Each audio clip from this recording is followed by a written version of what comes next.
everyone, and welcome to Team Spirit Vlog number 10. Yes, I've hit double digits. And before I forget, I'm going to go ahead and set the intention for healing, confirmation, guidance, and your own development of your personal intuition and connection to your higher self. I also want to set the intention that you would receive the highest vibration, resonation, and operation in love that you possibly can today. So I'm going to talk about something very interesting, and I've got my phone here with my little chakra thing going on. I woke up the other morning, and I'm noticing when I talk that the light kind of vibrates. So that's very interesting.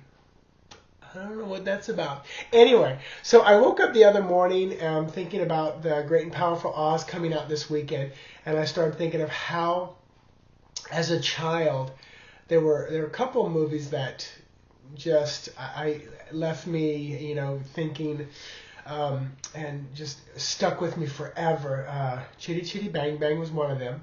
Not sure why. I think because I wanted to be rescued. And The Wizard of Oz. Oh, and you'll love this one, Poltergeist. I mean, I watched that as probably like a 9, 10-year-old boy, and adored that movie. Yes, it scared me, but boy, I understood it like there was no tomorrow. I thought it was real, and it was real in my mind. But anyway, Wizard of Oz is what I want to talk about. I'll never forget that moment, and I can be watching it, and the moment she opens that door and it goes to Technicolor, I am cold chills all over.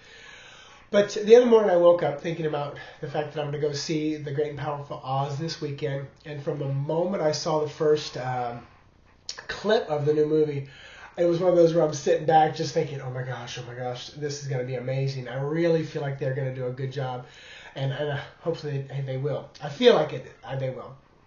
But I started thinking, and I know I'm not the first one to have thought about the metaphysical implications of The Wizard of Oz. But everything I kept thinking about, one thing after another, Spirit kept giving me another thing. I started to write them down. I thought, I'm just going to go with this and let Spirit continue contact with me.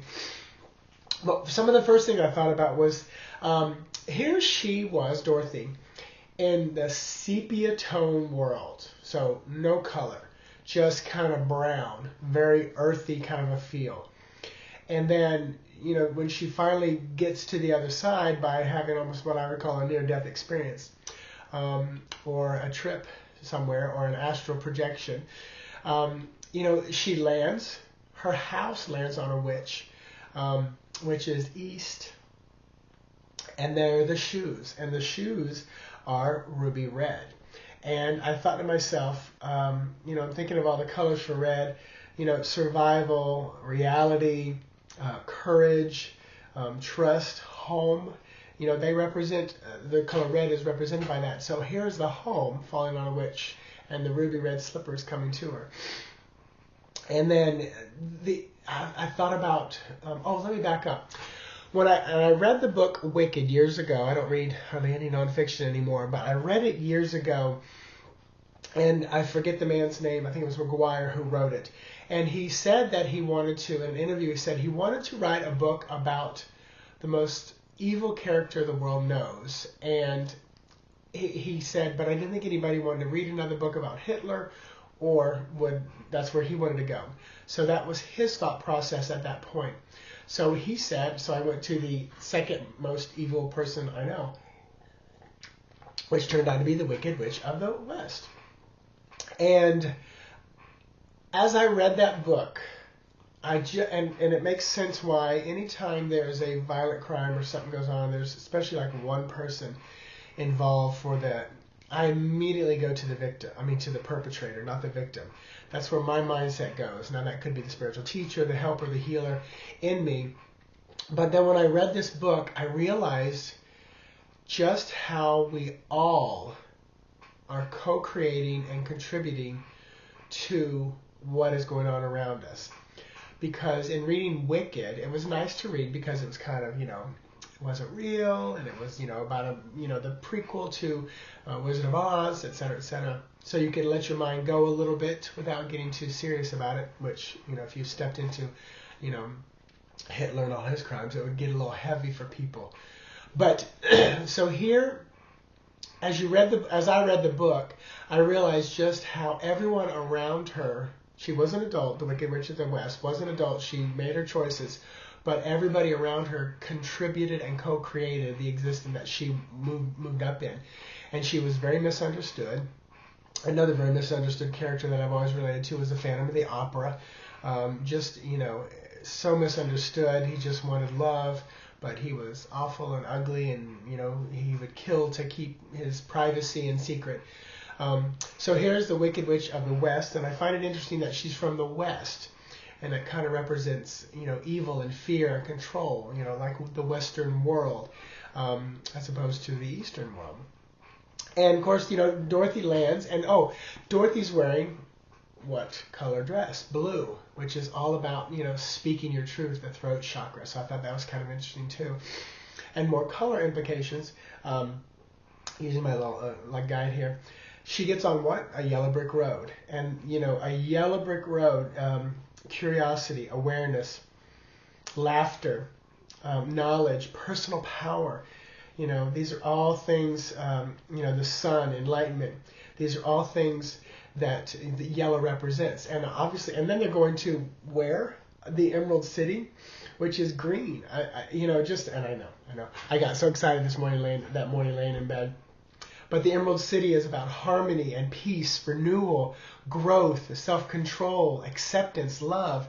And I also believe that, and many people, teach and say the same thing, that the heart chakra is what is the bridge between the throat, third eye, and the crown. So kind of as my friend Jennifer would say, those chakras, as opposed to the lower three, which are the more vroom, vroom, vroom, kind of earthy, here and now, human chakras. So it's kind of the bridge between the two. And I just, again, as she moved through on the yellow brick road, she comes up upon the Scarecrow, which was, he didn't think he had a brain. He didn't think he was smart, which obviously we found at the end he was. Nothing changed. And then she comes on the Tin Man, who not have a heart, and he's rigid, which we find out he did have a heart.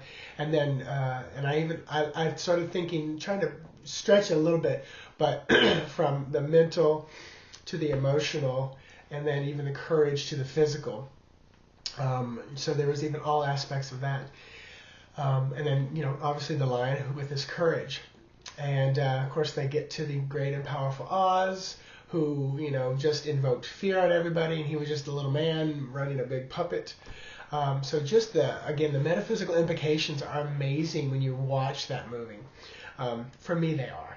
And I'm trying to remember. Oh, and then of course, the what do you call it? The coutrement, the denouement.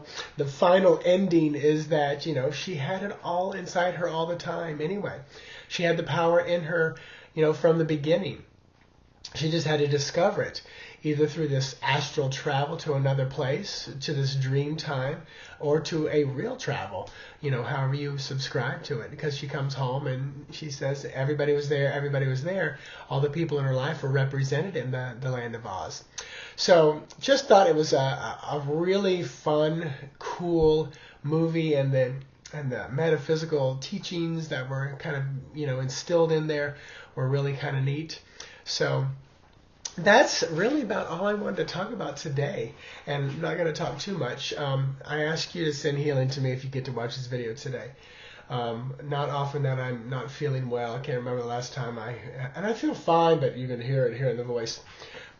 So I thank you for watching this. I'm going to go ahead and cut it off before we get to 10 minutes. It'll be the shortest one yet, probably. So I might do a follow-up, because I am going to go see the Great and Powerful Oz today, and maybe give you that follow-up. Have a wonderful day. I'll say to you, Namaste, which basically means the divine in me recognizes the divine in you. I like to say the good in me sees the good in you. So have a wonderful day. Tomorrow is 3-Card Sunday, which will be the 10th of March. Have a wonderful day. Bye-bye.